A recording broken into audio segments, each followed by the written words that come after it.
Long ago there dwelt on the shores of the great water in the west a young man and his younger wife. They had no children, and they lived all by themselves far from other people on an island not far from the coast. The man spent his time in catching the deep sea fish far out on the ocean, or in spearing salmon in the distant rivers. Often he was gone for many days, and his wife was very lonely in his absence. She was not afraid, for she had a stout spirit, but it was very dismal in the evenings to look only at the gray leaden sky and to hear only the sound of the surf as it beat upon the beach. So, day after day, she said to herself, "I wish we had children. They would be good company for me when I am alone and my husband is far away." One evening, at twilight, when she was solitary because of her husband's absence on the ocean catching the deep sea fish, she sat on the sand beach looking out across the water. The sky in the west was pale gray. It was always dull and gray in that country, and when the sun had gone down there was no soft light. In her loneliness the woman said to herself, "I wish we had children to keep me company." A kingfisher, with his children, was diving for minnows not far away, and the woman said, "Oh, seabird with the white collar, I wish we had children like you." And the kingfisher said, "Look in the seashells, look in the seashells," and flew away. The next evening the woman sat again upon the beach, looking westward at the dull gray sky. Not far away a white seagull was riding on the waves in the midst of her brood of little ones. And the woman said, "Oh, white seabird, I wish we had children like you to keep us company." And the seagull said, "Look in the seashells, look in the seashells," and flew away. The woman wondered greatly at the words of the kingfisher and the seagull. As she sat there in thought, she heard a strange cry coming from the sand dunes behind her.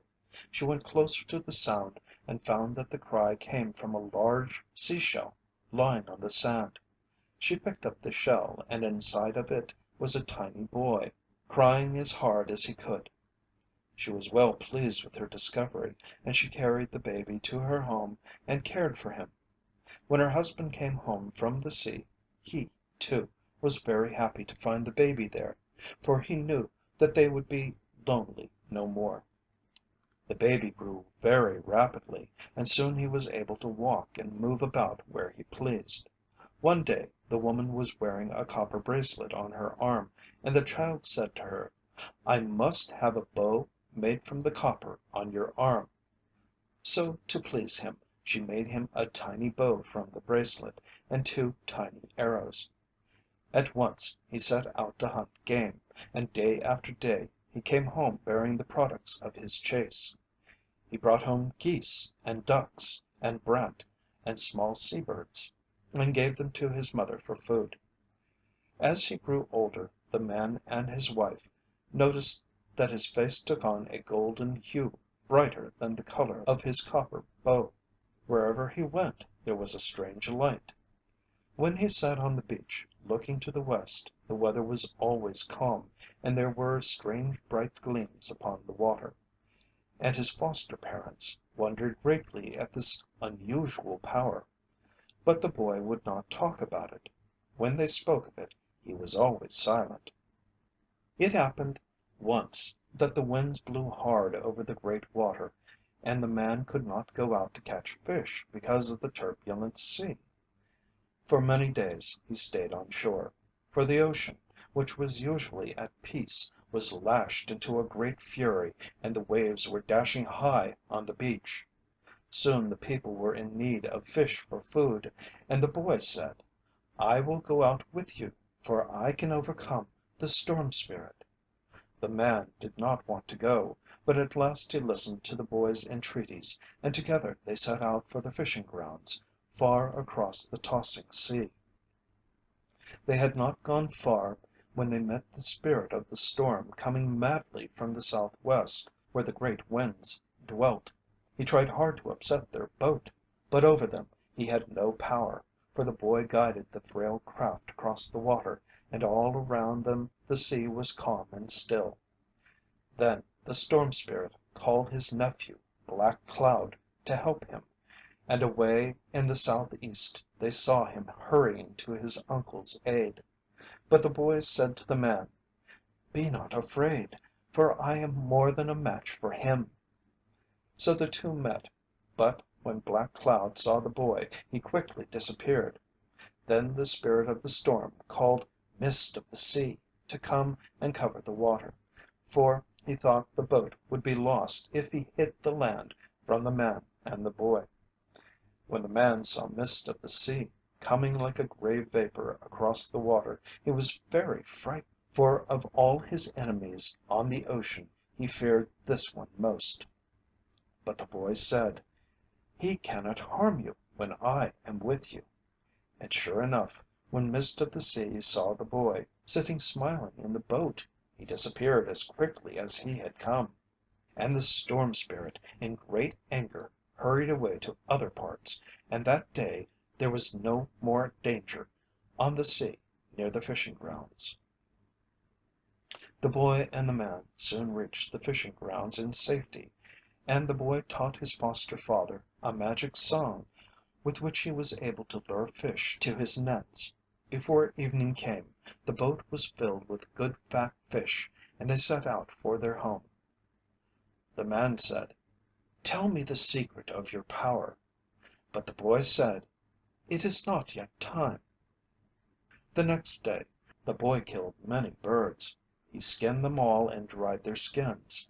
Then he dressed himself in the skin of a plover, and rose into the air and flew above the sea. And the sea under him was gray like his wings. Then he came down and dressed himself in the skin of a blue jay and soared away again.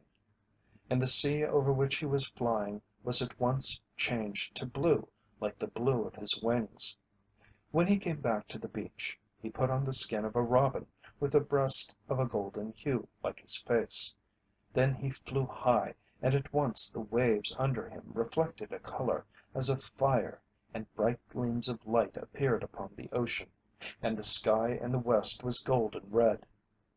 The boy flew back to the beach, and he said to his foster parents, "Now it is time for me to leave you. I am the offspring of the sun. Yesterday my power was tested and it was not found wanting, so now I must go away and I shall see you no more. But at evening I shall appear to you often in the twilight sky in the west.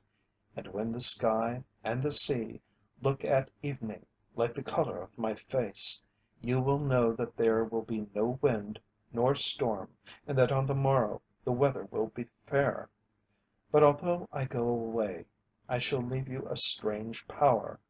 And always when you need me, let me know your desires by making white offerings to me, so that I may see them from my home far in the west." Then he gave his foster mother a wonderful robe.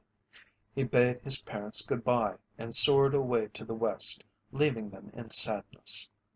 But the woman still keeps a part of the power he gave her, and when she sits on the island in a crevice in the dunes and loosens her wonderful robe, the wind hurries down from the land and the sea is ruffled with storm. And the more she loosens the garment, the greater is the tempest. But in the late autumn, when the cold mists come in from the sea, and the evenings are chill, and the sky is dull and gray, she remembers the promise of the boy, and she makes to him an offering of tiny white feathers plucked from the breasts of birds. She throws them into the air, and they appear as flakes of snow and rise thickly into the winds. And they hurry westward to tell the boy that the world is gray and dreary as it yearns for the sight of his golden face.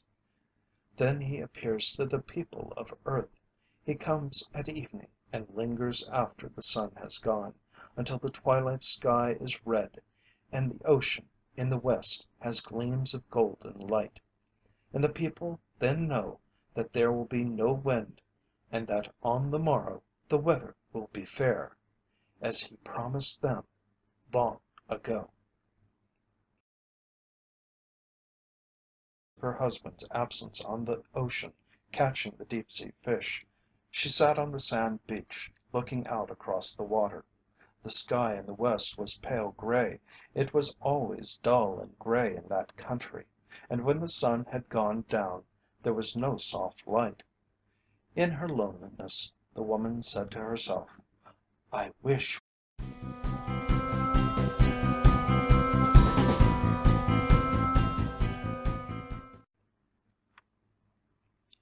long ago there dwelt on the shores of the great water in the west a young man and his younger wife. They had no children, and they lived all by themselves far from other people on an island not far from the coast. The man spent his time in catching the deep sea fish far out on the ocean, or in spearing salmon in the distant rivers. Often he was gone for many days, and his wife was very lonely in his absence. She was not afraid, for she had a stout spirit, but it was very dismal in the evening. We had children to keep me company." A kingfisher, with his children, was diving for minnows not far away, and the woman said, "Oh, sea bird with the white collar, I wish we had children like you." And the kingfisher said, "Look in the seashells, look in the seashells," and flew away, to look only at the gray leaden sky, and to hear only the sound of the surf as it beat upon the beach. So, day after day, she said to herself, "I wish we had children. They would be good company for me when I am alone and my husband is far away." One evening, at twilight, when she was solitary because